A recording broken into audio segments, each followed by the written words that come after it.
కాగా వైఎస్ఆర్సీపీ నాయకుల ఆధ్వర్యాన కూడా ఏకలవ్య విగ్రహం వద్ద జయంతి వేడుకలు జరిగాయి.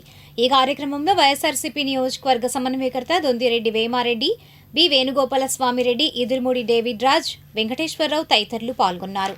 అనంతరం వారు మాట్లాడారు.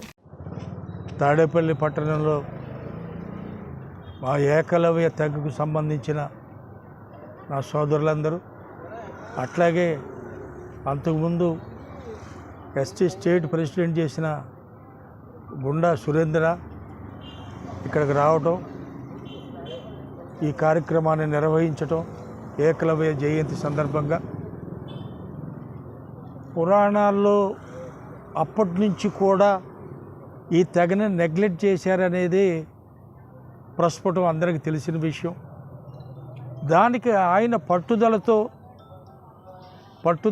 విలువిద్యలో అప్పట్లో అర్జునుడు పురాణాల్లో చెప్పినట్లుగా అర్జునుడికి మించిన విలువిద్య కౌశల్యం కలిగిన ఏకలవ్యుడిని మన వాళ్ళందరూ కూడా స్తుతించుకోవటం, వాళ్ళ జీవితాలని ఆదర్శంగా తీసుకొని మనం అందరం కూడా ఇవాళ ఏకలవ్య తెగకి చెందిన అందరూ కూడా చదువుకున్నారు.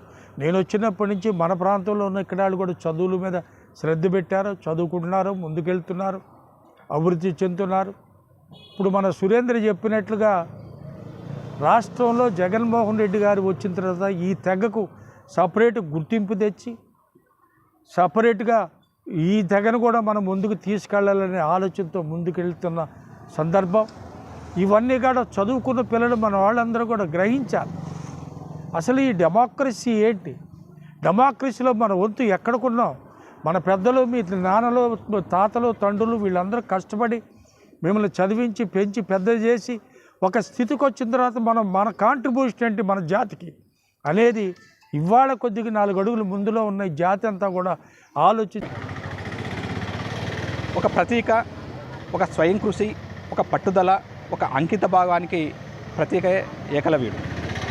నాడు ఒక విలువిద్యలో ద్రోణాచార్యుడిని నన్ను శిష్యుడిగా స్వీకరించమంటే ఆయన తిరస్కరిస్తే ఆయన విగ్రహాన్ని పెట్టుకొని ఒక కఠోర దీక్షతో ఒక దేశంలోనే ప్రపంచంలోనే మహాభారతంలోని అర్జునుడికి సరితూగేటటువంటి ఒక విలువిద్యను ప్రదర్శించినటువంటి గొప్ప చరిత్రకారుడు.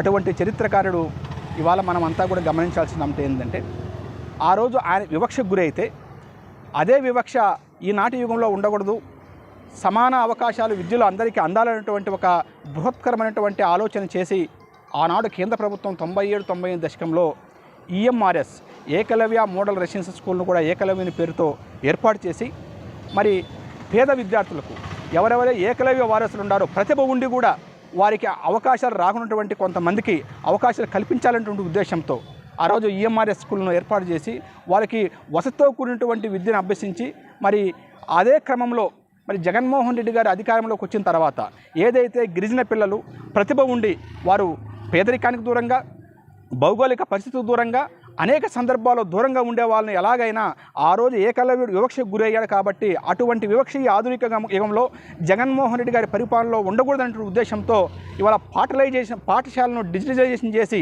మరి పేద గిరిజన విద్యార్థులందరికీ కూడా ఇవాళ ఇంగ్లీష్ విద్యను అభ్యసించి వాళ్ళు ప్రతిభను తీసే విధంగా ఇవాళ జగన్మోహన్ రెడ్డి గారు నాడు నేడు స్కూళ్ళల్లో అనేక విధాల ఒక రిఫార్మ్స్ తీసుకొచ్చి